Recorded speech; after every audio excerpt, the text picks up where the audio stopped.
James Buchanan, the 15th President of the United States, was born on April 23, 1791, in Cove Gap, Pennsylvania, into a prosperous family of Scots-Irish descent.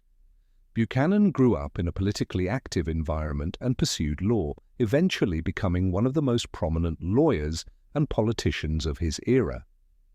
His presidency, however, remains one of the most controversial in American history, largely due to his handling of the issues leading up to the Civil War.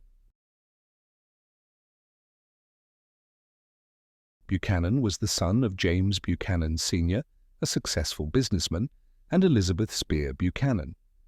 After attending local schools, he went on to Dickinson College in Carlisle, Pennsylvania, where he graduated in 1809. Following his education, Buchanan studied law under a local attorney, becoming a lawyer in 1812. He quickly built a successful legal career, developing a reputation for his skill in court and his integrity. Buchanan's political career began in 1814 when he was elected to the Pennsylvania state legislature. A Democrat, he became a leader within his party, and his early political career was marked by his strong advocacy for the principles of the Jeffersonian democracy, including states' rights and limited government.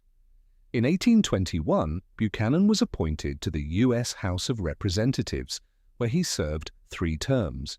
In 1828, he was appointed to the U.S. Senate, where he would remain until 1835. During his Senate career, Buchanan was known for his moderate views on many issues, but he was particularly outspoken in support of the annexation of Texas and the expansion of slavery into the territories. Buchanan's most significant roles before the presidency were as a diplomat. In 1845, President James K. Polk appointed him minister to Russia, a post he held until 1849. His time in Russia was marked by his efforts to strengthen ties between the U.S. and Russia, including working to secure favorable trade agreements. Upon his return to the U.S., Buchanan was appointed Secretary of State under President Franklin Pierce in 1853. As Secretary of State, Buchanan played a central role in negotiating the Ostend Manifesto, a controversial attempt by the U.S. to acquire Cuba from Spain, which he later distanced himself from when it became a point of contention. Despite this, Buchanan's tenure was otherwise seen as generally ineffective, and his diplomatic legacy is often overshadowed by his presidency. Buchanan's political influence grew throughout the 1850s, and he emerged as a prominent contender for the presidency. In 1856, he secured the Democratic nomination for president, largely due to his lack of a direct connection to the contentious issue of slavery in the territories which divided the nation. He was seen as a moderate who could unite the party and the country during a time of deep sectional divisions. Buchanan's opponent in the 1856 election was John C. Fremont, a Republican, and Millard Fillmore, who ran as the candidate of the American Know-Nothing Party. Buchanan won the election, securing 174 electoral votes compared to Fremont's 114 and Fillmore's 8. His victory was bolstered by his support in the South and the border states, where he was seen as a defender of slavery. Buchanan assumed the presidency on March 4, 1857, during a period of heightened tension over the issue of slavery. His administration faced mounting crises that would ultimately lead to the Civil War. Buchanan's approach to these issues was characterized by inaction, indecisiveness, and a belief in maintaining the Union without taking strong measures to address the growing divide between the North and South.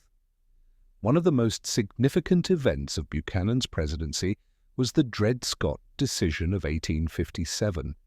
The Supreme Court ruled in favor of slavery, declaring that African Americans, whether free or enslaved, could not be U.S. citizens, and that Congress had no authority to prohibit slavery in the territories.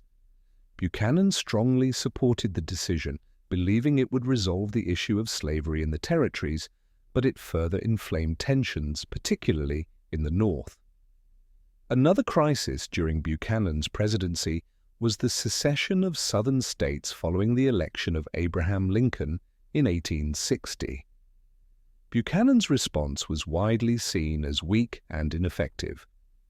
He believed that states did not have the right to secede, but argued that the federal government had no constitutional authority to prevent it. This indecisiveness contributed to the sense of disillusionment and fear that permeated the nation. Buchanan also faced economic turmoil during his presidency, including the Panic of 1857, a financial crisis that led to widespread unemployment and economic hardship. His administration's response to the crisis was largely ineffective, further undermining his public standing. After leaving office in 1861, Buchanan retired to his estate in Lancaster, Pennsylvania. He remained publicly vocal in his views, defending his actions during the presidency and claiming that the issues of secession and slavery were beyond his control.